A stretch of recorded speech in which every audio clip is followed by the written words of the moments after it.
भाइयों, मैं हरबंस सिंह। काफ़ी प्रतीक्षा के बाद आज वीडियो बना रहा हूँ।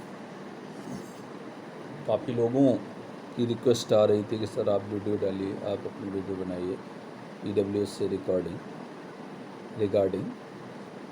तो मैंने भी सोचा कि काफ़ी रिक्वेस्ट कर रहे हैं लोग, तो जो है बनाया जाए वीडियो।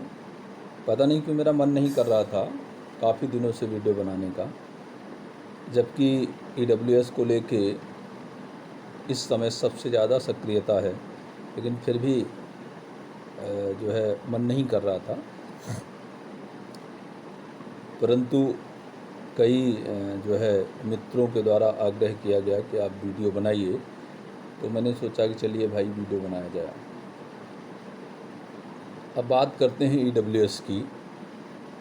पीछे मैंने कहाँ ख़त्म किया था, क्या बताया था, पिछली वीडियो को मैंने नहीं देखा है, लेकिन मैं आपको EWS के रिकॉर्डिंग की सारी बातें इसमें बताऊंगा कि हम और हमारे दिल्ली वाले मित्र और कुछ मेरे पुलिस भर्ती वाले मित्रों ने मिलकर इलाहाबाद हाई कोर्ट में रिट डाली थी। तो पहले मैं आप लोगों को ये बता देता हूँ कि भाई उन रिटों के साथ क्या हुआ, क्योंकि मैं बहुत ही पारदर्शी आदमी हूँ, हर बात को पूरी पारदर्शिता के साथ रखता हूँ, कोई बात छिपानी मुझे आती नहीं है। तो भाई हम और हमारे मित्र मिल करके इलाहाबाद हाई कोर्ट गए और इलाहाबाद हाई कोर्ट में 3-4 रिटें पड़ी। सबसे पहले मैंने आपको बताया था कि मैंने PIL डाली थी, उसके बाद फिर जो है एक जो है वो रिट पड़ी, सतबीर सिंह उसके वकील थे। दूसरी रिट पड़ी, हम लोगों में आपसी कुछ मतभेद हुए, उसके बाद जो है आपसी उसके जो लोगों ने दूसरी रिट पड़ी।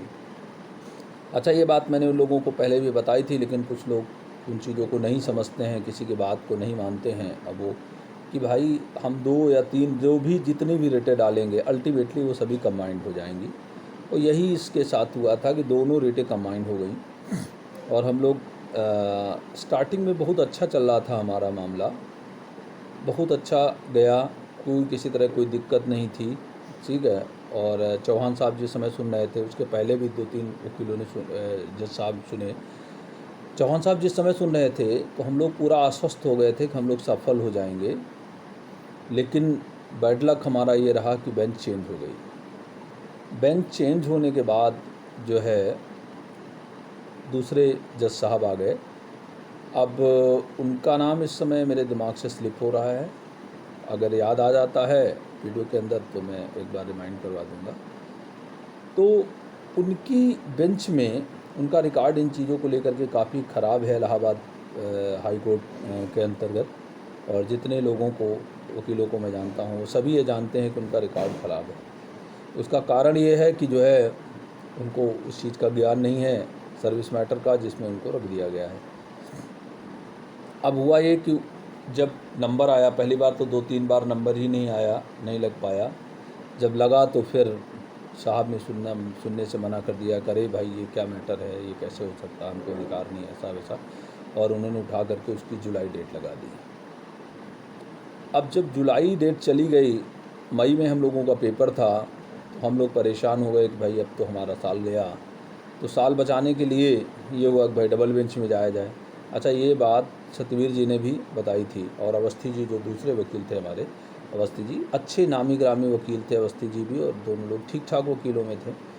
और लेकिन अब सफलता और असफलता हमारी कर्म और किस्मत पे होती है, भाई जज का मूड कैसा है, अगर वो चाहे तो। अब वही चौहान साहब के यहाँ अगर एक आधा और बार लग जाता तो हो सकता हम लोग सफल हो जाते। तो गलतियाँ कुछ हम लोगों से भी हुई कि लोग जो है अपने आप को ज़्यादा समझदार समझे, बिना बताए डबल बेंच गए, और डबल बेंच जा कर के जब पैसे की ज़रूरत पड़ी तब मुझे याद किया गया। डबल बेंच जा कर के जो है, और उसमें भी देखिए पंडित जी ने इतना गड़बड़ किया कि आप आयोग को पार्टी बना रहे हैं।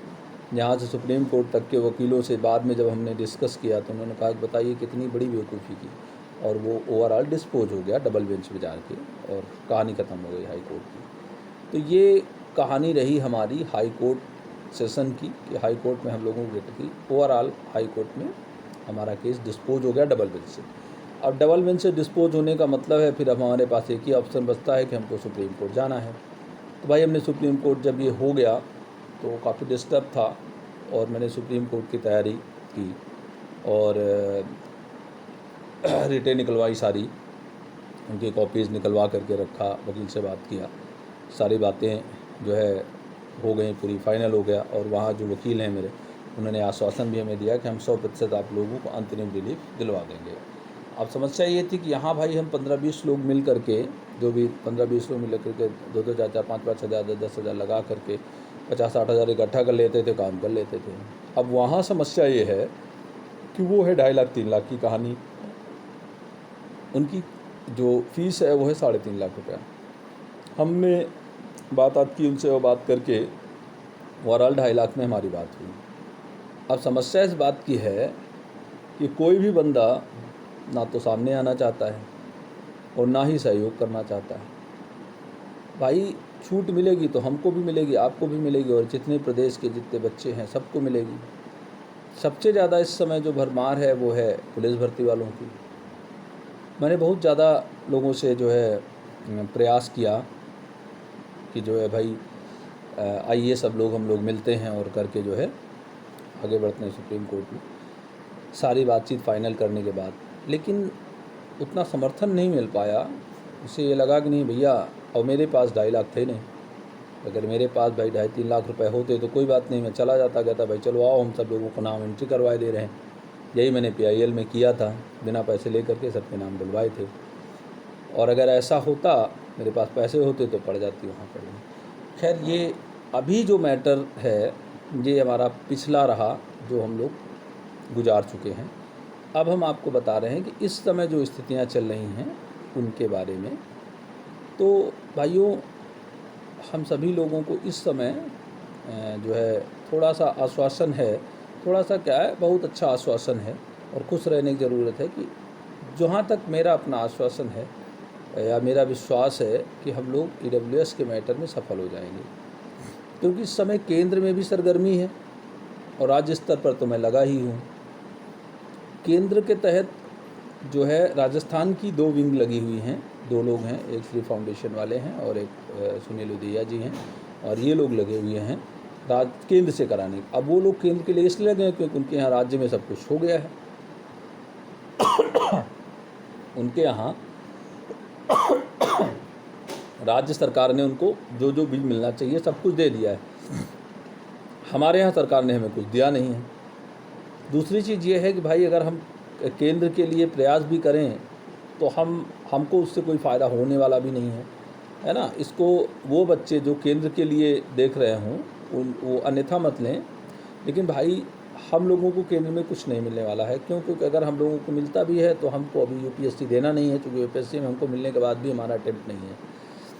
तो खैर, केंद्र के लिए आपके लिए दूसरे लोग प्रयास कर रहे हैं जो हमारे टच में हैं, उनसे हम पूरी इन्फॉर्मेशन लेते रहते हैं। तो वहाँ की जो खबर है केंद्र की, कि वहाँ सरकार तैयार है देने के लिए, और जो कंसेंसस बना है सरकार से 2020 और 21 में जो कमेटी गठित हुई थी, उस कमेटी ने जो रिपोर्ट दिया है उसके आधार पे सरकार जो है करने के लिए तैयार है।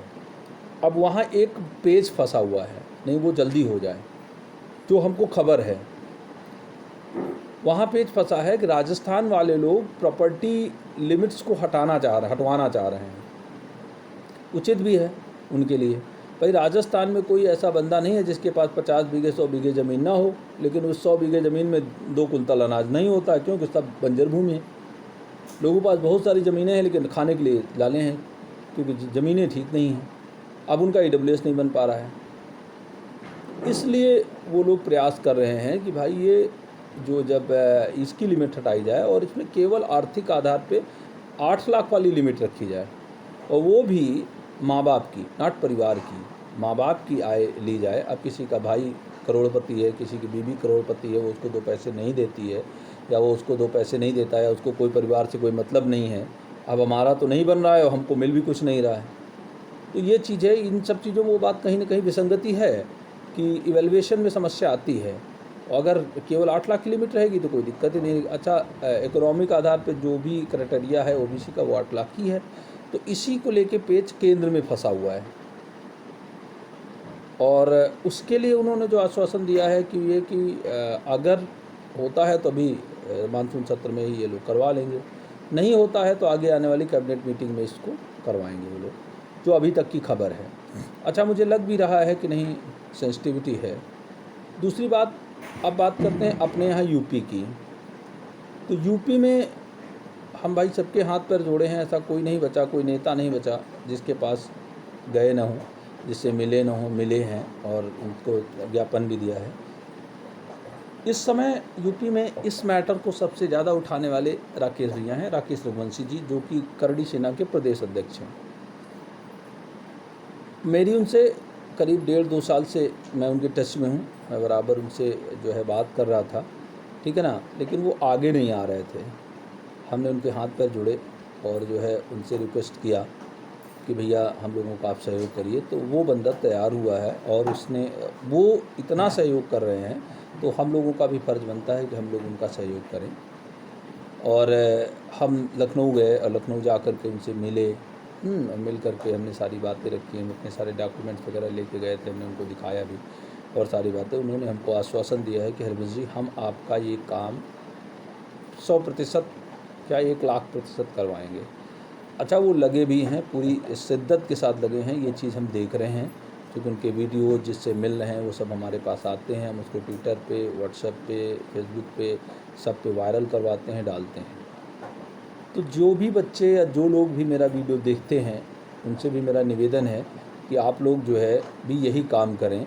कम से कम मतलब जो है आप, ठीक है आप फाइनेंशियली सपोर्ट नहीं कर सकते, आप फिज़िकली लखनऊ नहीं जा सकते, कम से कम मोबाइल चलाते हैं तो फेसबुक पे, व्हाट्सएप पे आप इसको वायरल कर सकते हैं। ट्विटर चलाते हैं, ट्विटर बहुत सारे लोग नहीं चला पाते हैं बहुत अच्छे से, हैं ट्विटर के बारे में लोगों को कम नॉलेज है, तो फेसबुक चलाते हैं आप, हैं आप व्हाट्सएप चलाते हैं, व्हाट्सएप स्टेटस पे लगाइए। जितने लोग आपके कांटेक्ट में हैं, ऐसे बच्चे जो कॉम्पिटिटर हैं, जो जिनको परीक्षा देनी है, उनको आप वो करिए। इससे होगा क्या कि देखिए, जितना ज़्यादा ये वायरल होगा उतना ही सरकार, ऐसा नहीं सरकार का अपना आईटी विंग होता है और वो इन सब चीज़ों को देखता है। अभी देखिए 2-3 दिन पहले छतरी बाइकआउट बीजेपी ट्विटर पे 1 नंबर पे जो है वो कर गया, ट्रेंड कर गया। अब क्या समझते हैं आप, ये ट्रेंडिंग का कोई इफेक्ट नहीं पड़ेगा? बिल्कुल पड़ेगा। आईटी विंग जो सरकार की है वो इस पे जो है हमेशा गौर करती है। तो इसलिए हम सब लोग प्रयास में लगे हुए हैं, जिसमें सबसे आगे हमारे राकेश भैया जी हैं, राकेश रघुवंशी जी। आप लोग ट्विटर पे उनको फॉलो करिए, ठीक है ना, उनके वीडियोज़ को शेयर करिए। जितना अधिक से अधिक आप लोग फॉलो करेंगे, शेयर करेंगे, वो हमारे ही हित में है। तो ओवरऑल मैं आपको ये बताना चाह रहा हूँ कि देखिए, हम लोग सफलता के बहुत करीब हैं। बहुत सारे लोग परेशान हैं और कि भाई क्या होगा, क्या हो रहा है, कैसे हो रहा है। तो उन लोगों से कहूँगा कि भाई ज़्यादा परेशान मत होइए, क्योंकि आप लोग सिर्फ परेशान ही हो सकते हो। आपसे अगर कोई बात कही जाएगी, ग्रुप में कम से कम लगभग 180-190 के आसपास हैं लोग। मुझे समझ में नहीं आता कि भाई व्हाट्सएप ग्रुप में लोग जुड़ते हैं, फिर लेफ़्ट करते हैं, फिर जुड़ते हैं, फिर लेफ़्ट करते हैं। पता नहीं भाई ये क्या, उनको कौन सी बीमारी है। अगर आपको लेफ़्ट करना है तो आप जुड़ते क्यों हैं, ठीक है ना, और अगर आपको जोड़ना है तो आप लेफ़्ट क्यों करते हैं, एक चीज़। दूसरी बात, अगर आपको ईडब्ल्यूएस से फ़ायदा है या आप पुलिस भर्ती में आपको जो है एग्ज़ाम देना है या तैयारी कर रहे हैं, आप कर रहे हैं, तो उसके लिए प्रयास करिए। भाई ठीक है, आपके पास पैसे नहीं हैं, आप पैसे सहयोग नहीं कर सकते, मान लिया। आपके पास जो है समय नहीं है, या आप इतना पैसा खर्च करके लखनऊ नहीं जा सकते, मत जाइए। अरे इतना तो कर सकते हैं ना कि कम से कम व्हाट्सएप पे जो भी मैसेज आता है, ग्रुप में जो भी मैसेज आता है, उसको वायरल कर सकते हैं, उसको व्हाट्सएप पे डाल सकते हैं, उसको फेसबुक पे डाल सकते हैं। जो लोग ट्विटर चलाते हैं वो लोग ट्विटर पे जो है काम कर सकते हैं, है ना। तो ये सब चीज़ें देखिए हमारा उत्तरदायित्व है। मेरी किसी से कोई जो है दुश्मनी नहीं है, ना ही मेरे किसी से कोई विरोध है। जो भी बच्चे ग्रुप में जुड़े हैं, कल एक बच्चा लिख रहा था कि भैया इन लोगों को आप ऐसा करिए, हटाइए जो लोग कुछ नहीं कर रहे हैं। तो अब आप हमको ये बताइए, कहो तो मैं बैठ करके पहले देखूं भैया कौन एक्टिव 200 लोगों को तो 2 घंटे इसमें ऐसे वेस्ट करूं और उसके बाद फिर उनको हटाऊं, तो हटा के भी क्या मिलेगा, हटा के भी क्या मिलेगा। ठीक है ना, हम आपसे पैसे तो मांग नहीं रहे हैं, ठीक है ना। जब इलेक्शन कलेक्शन की बात थी हमने देख लिया करके, बस वही 4 से 8-10 लोग जो है वो आते हैं सामने, वही हमारे जो पुरानी विंग है, उसके अलावा किसी को कुछ करना नहीं है। तो भाई मैं ये कह रहा हूँ कि देखो, मैं किसी के ऊपर कंप्लेन नहीं कर रहा हूँ, मैं सिर्फ ये कह रहा हूँ कि थोड़ा सा अगर हम जागरूक नहीं होंगे तो कोई हमारे लिए क्यों करेगा काम। भाई आप ये सोचिए, अगर आपकी पुलिस भर्ती है, आप पुलिस में भर्ती होंगे, राकेश रघुवंशी कुछ दे देंगे क्या, या राकेश रघुवंशी घर में आप पेमेंट भेजेंगे, ठीक है ना।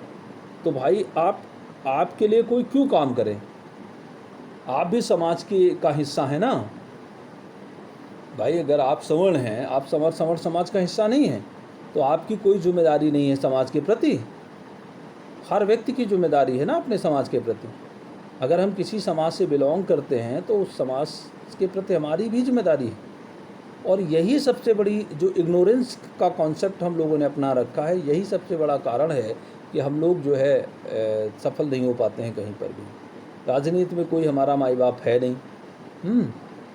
एक सज्जन से मेरी बात हुई तो उन्होंने कहा, अब उनका नाम मैं नहीं बताऊंगा, तो मैंने कहा भैया आप मेरा सपोर्ट करिए, तो कहने लगे भाई मैं आपका सपोर्ट करूं, सरकार तो सुनती नहीं है, ठीक है ना, और जो है वो FIR करवा देगी, मुकदमा लगवा देगी, ये कर देगी, वो कर देगी। उन्होंने 11 आर्गूमेंट दिए, ओवरऑल वो सपोर्ट के लिए तैयार नहीं हुए। मैं ये कह रहा हूँ कि छोटा सा कोई कांड हो जाता है, जैसे कि वो चंद्रशेखर जी के ऊपर फायरिंग हुई थी, जो भी है, आई डोंट नो, मैं इन सब चीज़ों को बहुत लाइटली लेता हूँ। तो उस पर हमारे बहुत सारे लोग वीडियो बनाते हैं और सक्रिय हो जाते हैं। उसमें किसी बंदे ने जो है, कोई 80 बंदा था, उसने कह दिया कि सवर्णों को मैं, ये मुगलों की औलाद हैं, ये अंग्रेज़ों की औलाद, दुनियादारी, ओवरऑल आग लगाने वाली बात, ठीक है ना। उस पर लोग बड़े सक्रिय हो जाते हैं। अरे जो विषय आपकी जनरेशन्स को, आपके परिवार को, आपके भाई बंधुओं को जो है जीवन देगा, जीवन पैरों पे खड़ा होने के लिए जो है आपको खड़ा होने लायक बनाएगा, आप उस टॉपिक पे मदद नहीं करना चाहते हैं, उस टॉपिक पे आप बोलना नहीं चाहते हैं, उस टॉपिक पे आप घर से नहीं निकलना चाहते हैं। जिन मुद्दों से आपका अहित है, हित तो है नहीं, उन पर आप बहुत बड़े जो है वो हो जाते हैं, एकदम पूछिए मत जुनूनी हो जाते हैं, मैं ये कर डालूँगा, मैं वो कर डालूँगा। तो ये सब बेकार की बातें हैं। तो ओवरऑल मैं आप लोगों से सिर्फ ये कहना चाहता हूँ कि नॉट ओनली रघुवंशी जी, मेरी टच में कई लोग ऐसे हैं, ठीक है ना।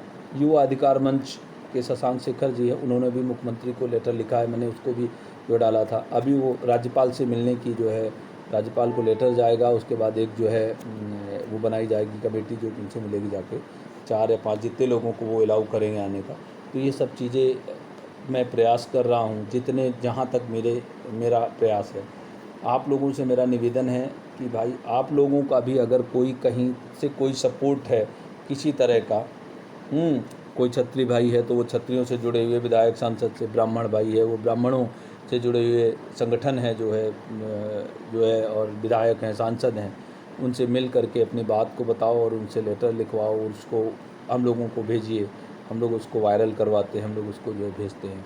ओवरऑल ये है कि इससे सिर्फ ये हो रहा है कि सरकार जो है इस चीज़ को जो है वो लेगी। अच्छा है क्या कि इंटरनली इनपुट हम लोगों को मिल चुका है कि क्या होना है, क्या नहीं होना है। तो वो चीज़ें अभी मैं इस वीडियो में ओपन नहीं करूँगा, आगे एक वीडियो बनाऊँगा, फिर उसमें मैं ओपन करके बताऊँगा। तब तक हो सकता है हम लोग कहीं सफल हों, तो भगवान से मनाइए कि भाई ठीक है, सफलता मिले हम लोगों को। और हम लोग प्रयास कर रहे हैं, मेहनत कर रहे हैं, मेहनत जारी है, जहाँ तक सफलता मिल जाए।